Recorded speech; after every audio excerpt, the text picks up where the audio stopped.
Human rights and new media is the topic of the conference organized by the Dutch foundation True Heroes Films in Den Haag.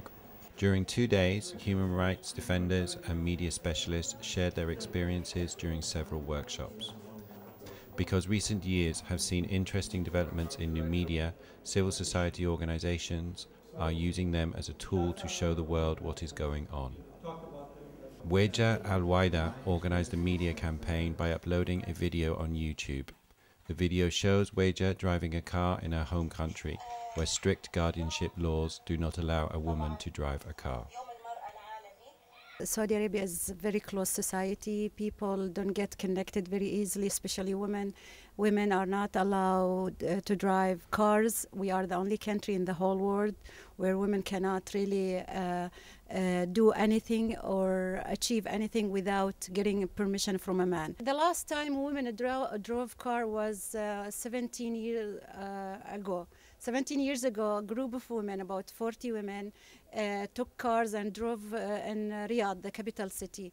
17 years later, I tried to open the issue again. It's basic human rights, you know, to have freedom of movement. People got really very involved in the issue. They got very excited, many women, because we sent 2 petitions to the king. Signed by about 3,000 people, 80% of them were women.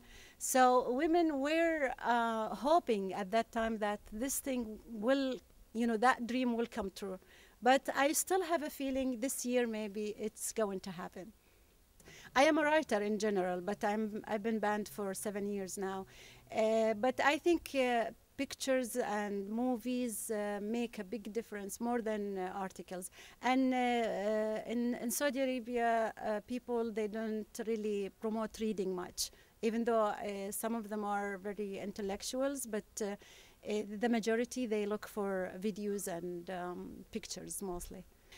So using the media was really important. The internet opened a new door for us. Now we are able to get connected to everybody around the world, anytime, anywhere. So it helped us to make others hear our story. This is how I got more active in making video clips, short ones, to serve our cause. Quite a number of governments have implemented measures of censorship by using new media too. Mechanisms vary from country to country, ranging from blocking websites with keywords to advanced cyber hacking. This leads civil society to reflect about safer use of new media. For example, in Tunisia, there is an agency called ATI, which have the best technology to filter the internet in Tunisia.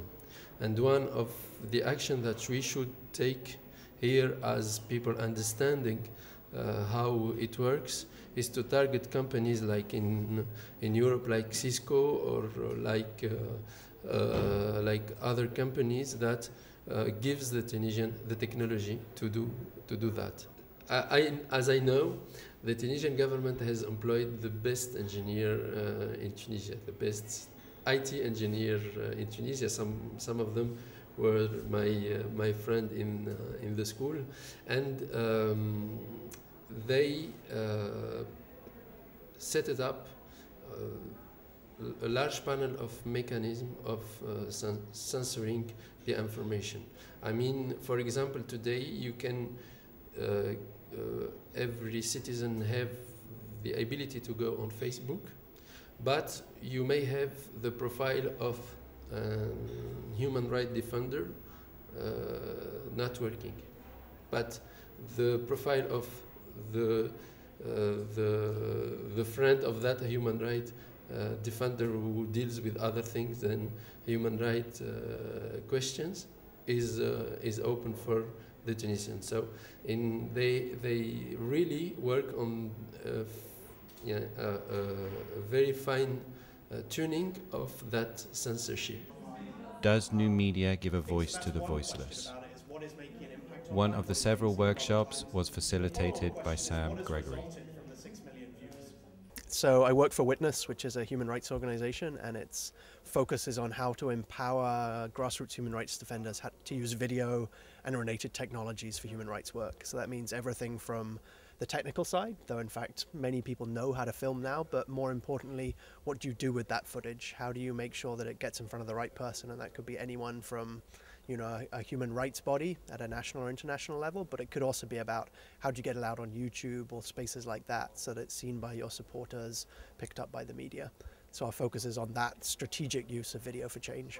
For example, in Latin America, we've worked closely with groups in Brazil documenting forced labor in rural areas, because what they heard from the bodies at the state and national level was that they didn't really know what this meant, this problem of forced labor. And so they went out and they documented it and they said, this is what it looks like, and these are some potential solutions.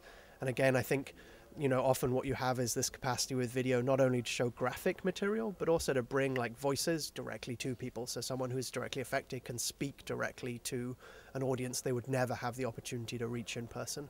I think the power of increased participation is positive. So that the ability of more people to provide information, to provide perspectives, to share documentation is powerful. I think we're still wrestling with questions of how you protect those people and also how you deal with authenticity and trustworthiness. But on the whole, I think it's a better movement. And I actually think there's something very interesting, the combination between the capacity of, for example, professional human rights organizations to contextualize information. They have more information now that they can use in their campaigns as well. So even from that perspective, I think it's positive.